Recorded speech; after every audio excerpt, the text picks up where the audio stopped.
Hello friends, आज हम देखने वाले हैं हिस्ट्री का chapter number 1, rise of nationalism in Europe. During 19th century the idea of nationalism made changes in political and mental world of Europe. मतलब early 19th century में nationalism के idea से बहुत सारे पॉलिटिकल और मेंटल चेंजेस यूरोप में हुए। तो फिर पहला टॉपिक है the French revolution and the idea of nation state. French revolution of 1789 was a clear explanation of nationalism. मतलब 1789 का जो फ्रेंच रिवोल्यूशन हुआ था वो एक नेशनलिज्म का एक्सप्रेशन था। तो फिर हम इसमें देखेंगे कि steps involve by revolutionaries to create a sense of collectivity identity amongst French people. मतलब फ्रेंच पीपल को ये आइडिया मेंटेन करने के लिए कि एक कलेक्टिव नेशंस हो सकता है, इसके लिए उन्होंने क्या किया। आइडिया ऑफ ली पैट्री एंड ली सिटियन, न्यू नेशनल फ्लैग मतलब फ्रेंच फ्लैग को इंट्रोड्यूस किया। State general was elected and renamed as national assembly. मतलब एक नेशनल असेंबली फॉर्म की गई। New hymns and oaths were taken, मतलब ओथ्स लिए गए। Centralise administrative system, internal custom duties and dues were abolish. मतलब बहुत सारे ड्यूज और ड्यूटीज थे वो एबोलिश की गई। Uniform system of weights and measures, मतलब एक uniform system of weights and measure उन्होंने इंट्रोड्यूस किया। उसके बाद फ्रेंच को कॉमन लैंग्वेज बनाया। अब उसके बाद 1799 तक फ्रेंच में एक नेशनल असेंबली थी, लेकिन 1799 में नेपोलियन फ्रेंच असेंबली को ओवरथ्रो करके पावर में आ जाता है। नेपोलियन का रूल कहाँ तक चलता है?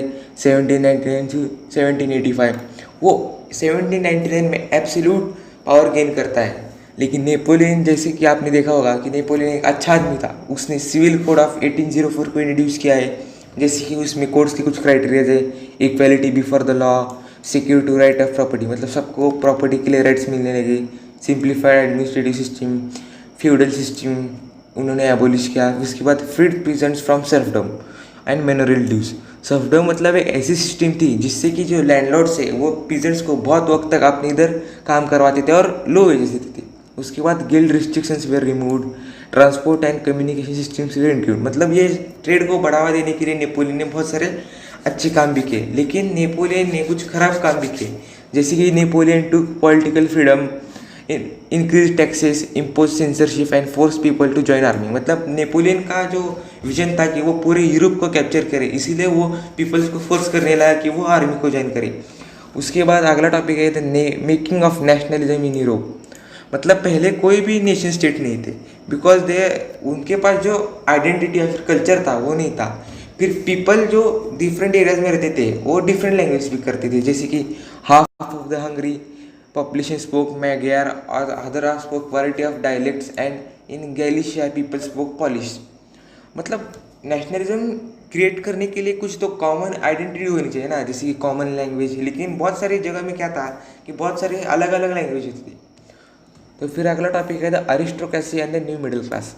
आपको पहले ही पता होगा कि फ्रेंच सोसाइटी 3 इसमें डिवाइड की गई थी, first state, second state, third state. और इसका ये आगे चल के ये होता है अरिस्टोक्रेसी, मतलब जो लैंड ओनिंग क्लास है। और ये बहुत सारे ये जो है वो स्पोक फ्रेंच करते थे और connected by ties of marriage. Numerical small group of number. मतलब अरिस्टोक्रेसी मतलब जो लैंड ओनिंग क्लास है। और ये कैसे थे? मेनली लैंड उनके पास बहुत ज़्यादा थे, लेकिन ये नंबर में बहुत कम थे। और उनके अपोजिट पीजेंट्री एक मेजोरिटी ऑफ द पॉपुलेशन थी, लेकिन इनके पास लैंड नहीं थी। और 18 सेंचुरी में जो इंडस्ट्रियलाइजेशन हुआ उसके कारण एक नया क्लास भी बना, middle class. New social class emerge with the growth of towns and emergence of commercial classes. Educated class where ideals of nationality gain popularity. मतलब जो नेशनलिटी की जो फीलिंग आई है वो पर्सनली आती है मिडिल क्लास से। मतलब ये एक एजुकेटेड क्लास था और इनके पास ज़रा कमर्शियल सपोर्ट भी था। तो फिर हम अगला टॉपिक देखेंगे, what did liberal nationalism stand for. Liberal stood for the freedom for the individual and equality all before the law, the end of aristocracy and clerical privileges. Liberalism मतलब क्या? ये जो मिडिल क्लास है वो एक group form करता है liberalism specifically freedom और इंडिविजुअल पर्सन की इक्वलिटी के राइट्स के लिए ये करता है। इनका मानना था कि ये सब प्रिविलेजेस हटा के मोनार्की को ख़त्म किया जाए। और दूसरी तरफ अपोजिट थे